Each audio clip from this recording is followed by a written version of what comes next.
Noticiario Latinoamericano de Riesgos. El noticiero que te mantiene actualizado sobre los temas de prevención de lavado de dinero,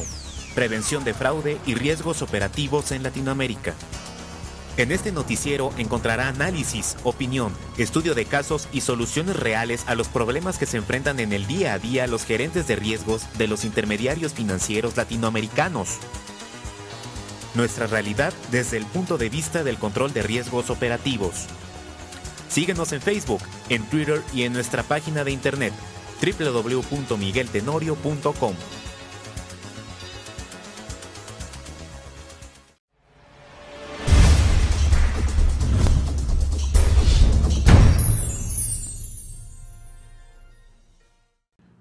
Bienvenidos a su noticiero semanal de gestión del riesgo, prevención de fraude y prevención de lavado de dinero y financiamiento del terrorismo.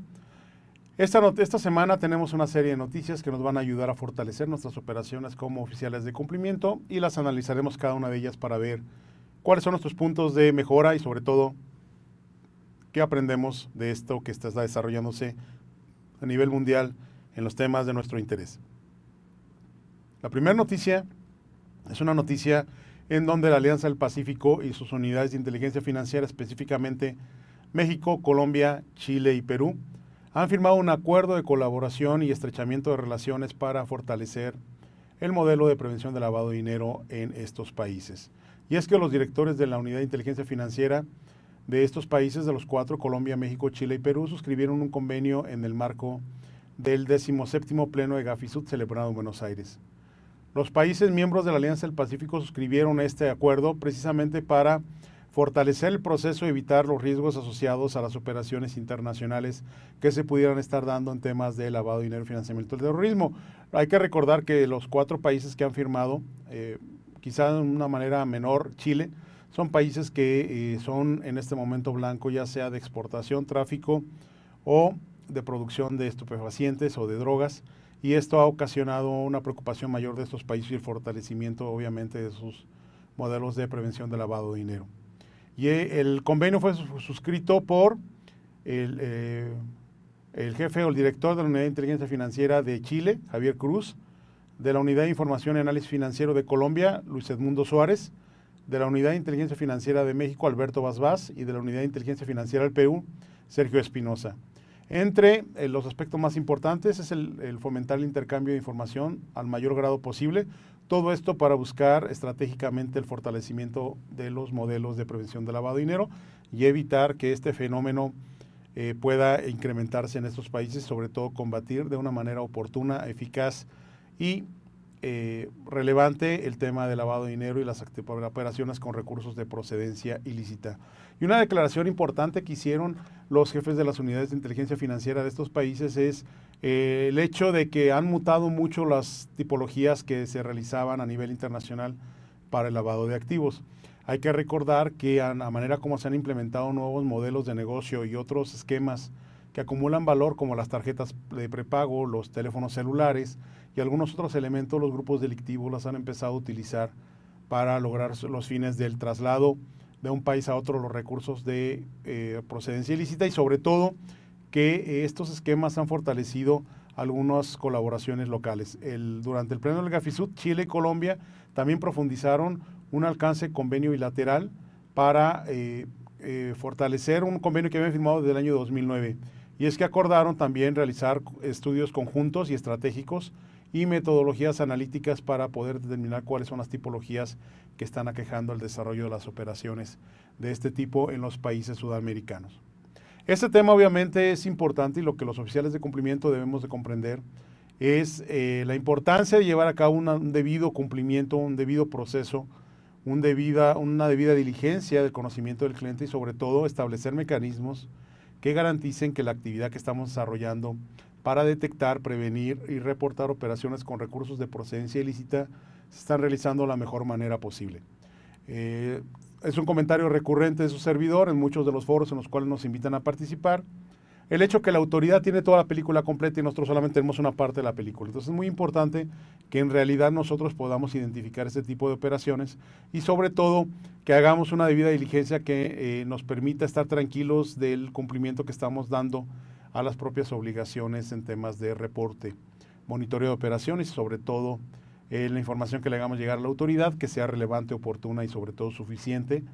para que a su vez ellos puedan integrar expedientes y los casos puedan terminar en una acusación formal en temas de lavado de dinero. Interesante el esfuerzo que está realizando en Sudamérica, obviamente con el país de México, para poder integrar un frente común y evitar el lavado de dinero de activos en estos países. Interesante, ¿no? Continuamos.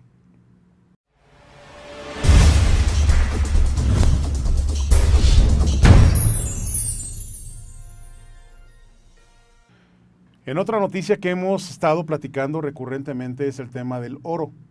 Y es que en Colombia se ha detectado por parte de la Contraloría General de la República un presunto lavado de activos por más de 13,000 millones de dólares que se había realizado para realizar operaciones irregulares de regalías a 12 presuntas comercializadoras mineras en el municipio de Alto Baudó, departamento del Chocó. Y el tema, esto ha cobrado relevancia sobre todo en países como en México, en donde de la noche a la mañana ha habido un incremento sustancial en los negocios que ofrecen el servicio de compra de oro, pedacería, en algunas ocasiones casas de empeño, que se han dedicado a comercializar las joyas que no son reclamadas por los ignorantes y que este tema se ha derivado en una investigación formal por parte de Colombia. Yo creo que esta noticia se ha venido cocinando desde hace ya un par de años y es que ha sido muy puntual el hecho de que el oro, el dinero que se está convirtiendo en metales preciosos en México y en algunos otros países de Centroamérica, está llegando por contrabando a Colombia y una vez que está en Colombia, ellos como comercializadoras están exportándolo y de esta manera justificando el ingreso de grandes volúmenes de efectivo o grandes volúmenes de dinero para el pago de la compra de este metal que no fue producto del incremento de explotación minera, sino que ha sido producto de un contrabando del metal áureo y sobre todo que ha propiciado la justificación hasta este momento que parecía ideal de los grupos delictivos para poder justificar el regreso del dinero a este país. Y es que el informe que elaboró la Contraloría habla acerca de que hay 12 empresas fundidoras del departamento que no han podido justificar la actividad de explotación o exportación del oro. Y obviamente la Agencia Nacional Minera no existe ningún título minero en ese municipio, por lo tanto podría obviamente justificar el hecho de que se pudiera estar explotando dicho metal. Todo esto de una manera hasta cierto punto burda, se ha llevado a cabo el proceso de exportación de metal y obviamente pues la justificación no se ha podido dar. Y en la Contraloría General de la República también dará la apertura de indagación preliminar que permita determinar a los presuntos responsables en este proceso con el que se pretende recuperar también 1,100 millones de pesos de la Dirección de Impuestos y Aduanas Nacionales que ha devuelto a una de estas empresas por efecto de la exportación. Es decir, aparte de realizar algunas de las operaciones con recursos de procedencia ilícita, todavía piden una devolución de impuestos por exportación. Obviamente, el tema pasa por comercializadoras con apariencia legal y el panorama descrito ha sido investigado en algunas organizaciones que han incrementado 240% su nivel de exportaciones, obviamente sin que esto pudiera tener una justificación de mercado. Sin embargo, también evidencia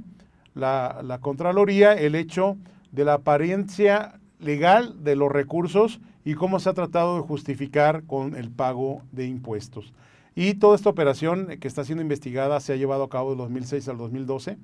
y esta evidencia es un importante crecimiento en el total de las exportaciones de Free On Board de las diferentes casas comercializadoras y esto obviamente estamos hablando de que una solamente de ellas incrementó de 146 millones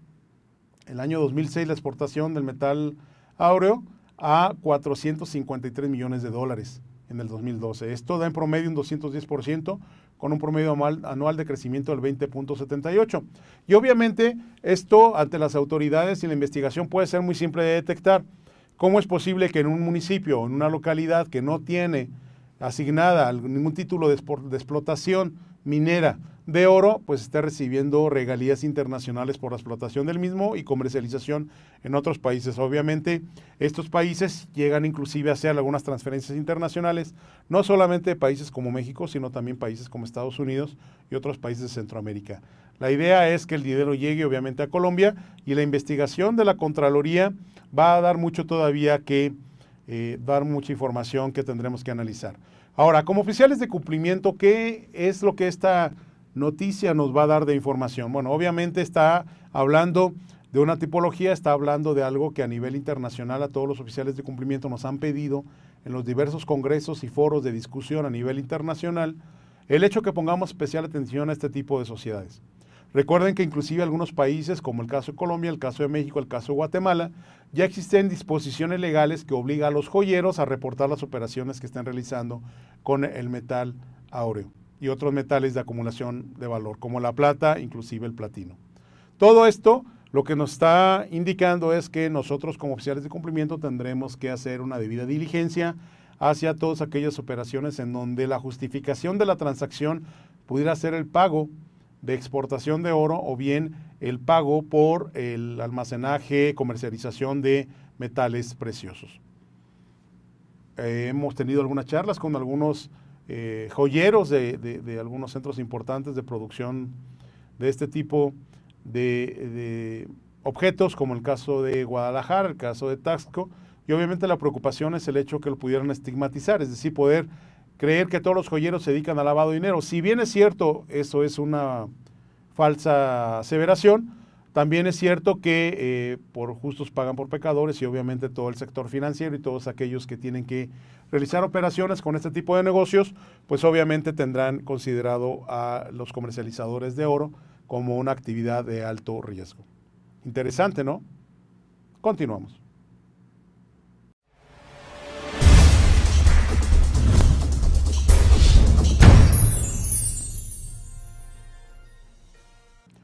En una noticia de España, esta noticia también ya ha dado mucho de qué hablar. Se publican mejores prácticas de antilavado de dinero para entidades sin fines de lucro.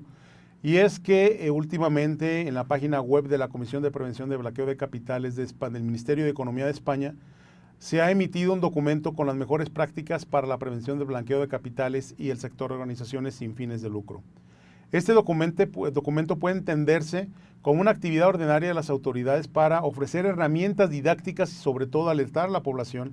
acerca de aquellas tipologías que pudieran ser utilizadas por los grupos delictivos para el lavado de dinero.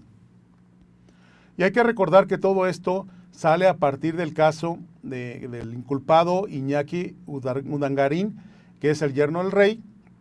en blanqueo de operaciones con recursos de procedencia ilícita en un instituto NOS. Este documento, como mejores prácticas en la lucha contra el blanqueo de capitales y la financiación del terrorismo, el sector organizaciones sin fines de lucro, es una pieza básica que complementa todo el esfuerzo del gobierno español para frenar la posible comisión del delito de blanqueo de capitales utilizando este tipo de organizaciones, que dicho sea de paso, en un país que tiene problemas económicos y con un paro tan grande como lo tiene el país de la península ibérica, obviamente el fomento de las operaciones para el apoyo de estas actividades o bien de estas personas que son vulnerables y que no tienen fuente de ingreso, cobra importancia en el medio y obviamente algunos grupos se aprovechan de este tema para evadir el tema impositivo y en algunos otros casos también blanqueo de capitales de recursos de procedencia ilícita. Y es que en esto en lo particular establece que, cito textual, todas las fundaciones y asociaciones conservarán durante al menos 10 años registros con la identificación de todas las personas que aporten o reciban a título gratuito fondos o recursos de las organizaciones sin fines de lucro en los términos del artículo 3º y 4º de la ley. Y obviamente en este 3º y 4º de la ley implica la obligación de identificar no solo las personas que aporten o reciben fondos, sino también aquellas del titular real como la persona o personas físicas cuya cuenta que se pretenda establecer una relación de negocios o intervenir en cualquiera de sus operaciones, es decir, también aquellas cuentas de proveedores, también aquellas cuentas que hagan transferencias electrónicas a las sociedades sin fines de lucro serán monitoreadas para efectos de la prevención del lavado de dinero.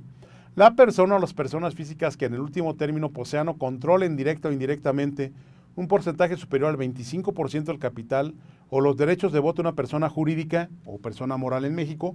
o que por otros medios ejerzan el control directo o indirecto de la gestión de la persona jurídica, se exceptúan las sociedades que cotizan en el mercado regulado de la Unión Europea o de países terceros equivalentes. Y obviamente esta exclusión se da porque al estar haciendo cotizaciones en algún mercado regulado, obviamente la debida diligencia por parte de los mercados pues es mayor a lo que esta propia recomendación o este propio documento emitido por la autoridad española pudiera establecer en sus párrafos.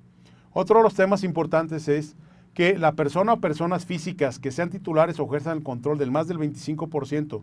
de los bienes de un instrumento o persona jurídico que administre o distribuya fondos, o cuando los beneficiarios estén aún sin designar la categoría de personas en beneficio de la cual se ha creado o actuó principalmente la persona o instrumento jurídico. Todo esto es con la intención de poner barreras claras acerca de cómo las organizaciones sin fines de lucro pudieran ser utilizadas. Todo esto es importante que ustedes como oficiales de cumplimiento lo establezcan en su mecánica, debido a que son sanas prácticas emitidas por un gobierno que obviamente está preocupado por el tema de las organizaciones sin fines de lucro y que, dicho sea de paso, pudiera favorecer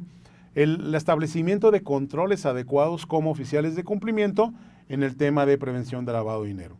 Obviamente todo esto tiene que ver con estándares más altos para evitar el hecho de que algunas otras operaciones pudieran estar involucradas en las operaciones con estas sociedades sin fines de lucro, como el funcionamiento de los órganos de gobierno, y esto obviamente tiene que garantizar que la cuenta tenga un número mínimo de personas que participan en la Junta de Gobierno para evitar el hecho de que la toma de decisiones se pudiera concentrar solamente en una persona. También que tiene que ser obligado de reunirse regular y documentar los acuerdos adoptados y alguna serie de otros de controles internos referentes obviamente al tema de gobierno corporativo.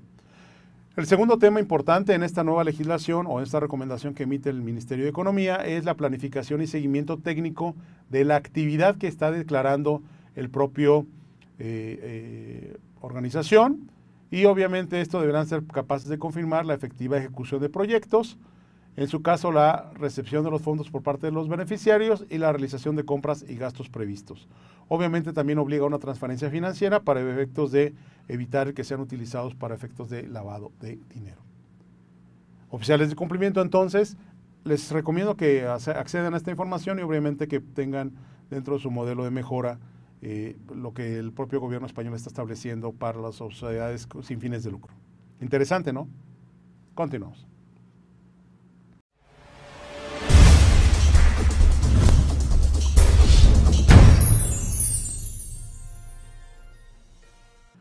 En una noticia también que hemos dado seguimiento, el tema de Estados Unidos con 3 ejecutivos del UBS sentenciados a cumplir condena de prisión por fraudes en contratos relacionados con la inversión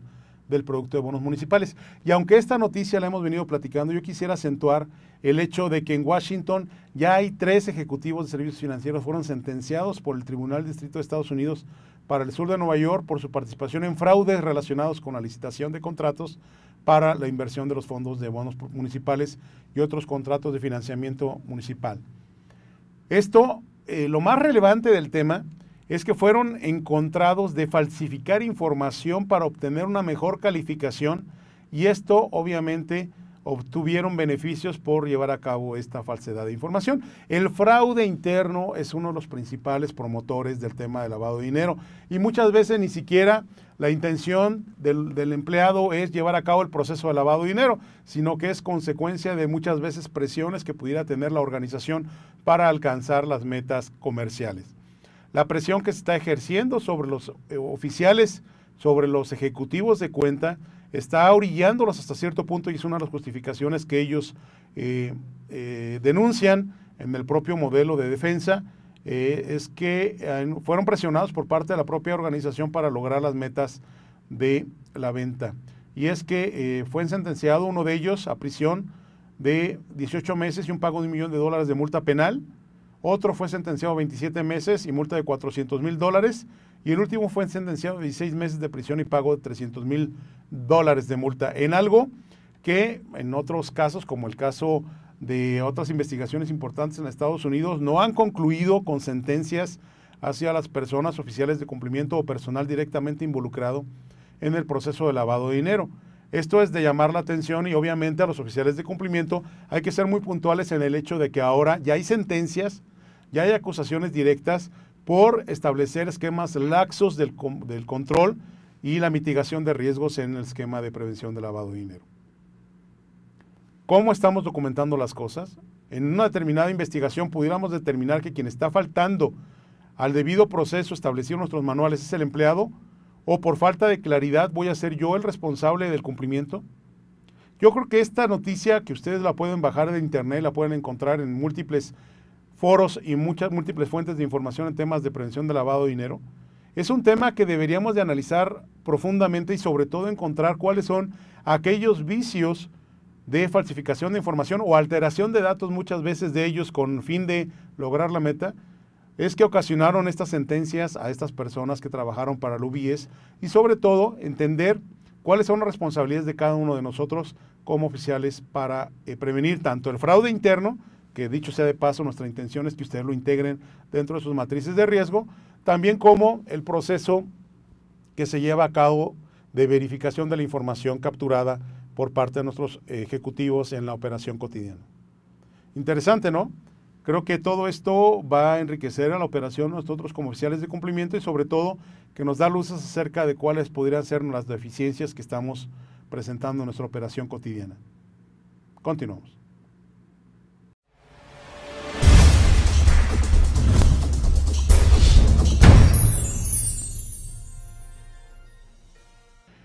En una noticia de la Unidad de Análisis Financiero de Chile, Chile emitió un conjunto de recomendaciones para fortalecer las medidas preventivas de lavado de dinero y activos que desarrollan los sectores regulados por el servicio cuando tratan de personas políticamente expuestas y obviamente están orientados a tener una disponibilidad mayor de información y mejores prácticas en la web institucional de la propia Unidad de Análisis Financiero del Gobierno de Chile para fomentar y mejorar los esfuerzos del debido conocimiento de las operaciones que cumplen con esta clasificación. Esto también da recomendaciones como revisar acuciosamente las bases de datos de los clientes que se utilicen para difundir acciones de prevención de lavado de dinero, enviar comunicaciones autoexplicativas acompañadas de la documentación en que se sustenta la posición de la entidad reportante que la emite y utilizar un lenguaje claro, preciso y cordial en el mensaje para que la Unidad de Análisis Financiero de Chile pueda recibir la información y le pueda dar el tratamiento debido al riesgo que conlleva este tipo de operaciones y sobre todo que en Chile esta democracia ha tenido un frente decidido a evitar la corrupción y los actos en el gobierno que pudieran derivarse en operaciones de lavado de dinero. Interesante el esfuerzo en la unidad, también les recomiendo que lo lean, chequen cuáles son las recomendaciones de clasificación de las PEP y obviamente esto podría mejorar y establecer candados para nuestra operación en cualquier parte del mundo. Interesante, ¿no? Continuamos.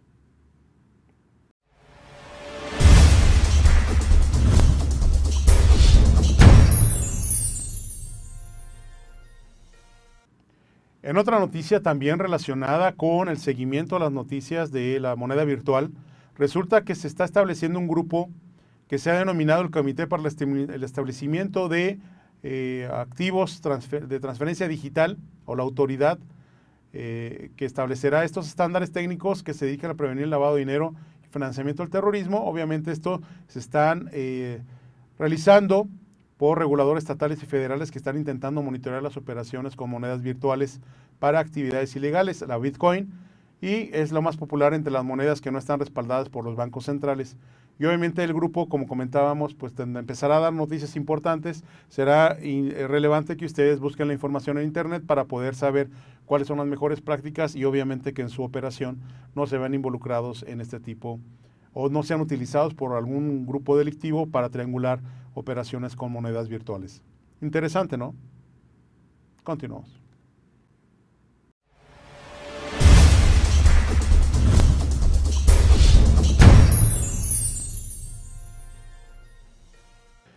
Agradecemos a todos ustedes su participación en este noticiero. Hemos recibido correos electrónicos, alguna retroalimentación de cómo hemos estado desarrollando el mismo. Hemos tratado de incorporar los temas que a ustedes les interesa, hemos dado seguimiento, hemos tenido la apertura de algunos chats de discusión y sobre todo recordarles que tienen a su disposición medios de comunicación con nosotros como es el Facebook, el Twitter. También tenemos algunos medios de comunicación como el correo electrónico, tenemos nuestra página de internet www.migueltenorio.com. Recuerden que estamos con alianzas estratégicas en otras partes de Latinoamérica. Tenemos alianzas en Uruguay, en Ecuador, tenemos alianzas en Bolivia, en Paraguay y en otros países por los cuales podríamos ofrecerles servicios internacionales para atender los requerimientos de información a nivel Latinoamérica. También les ofrecemos el diplomado internacional que está llevando a cabo en Ecuador y la apertura del nuevo diplomado en Bolivia. Esta información la tenemos disponible en nuestra página de internet, que será auspiciada por el Instituto Bancario Administrativo de México con universidades de Sudamérica de manera conjunta para ofrecer capacitación de primer nivel a nivel internacional. Agradecemos su atención, nos esperamos la próxima semana en otro noticiero de gestión del riesgo, prevención del lavado de dinero y prevención del fraude. Hasta pronto.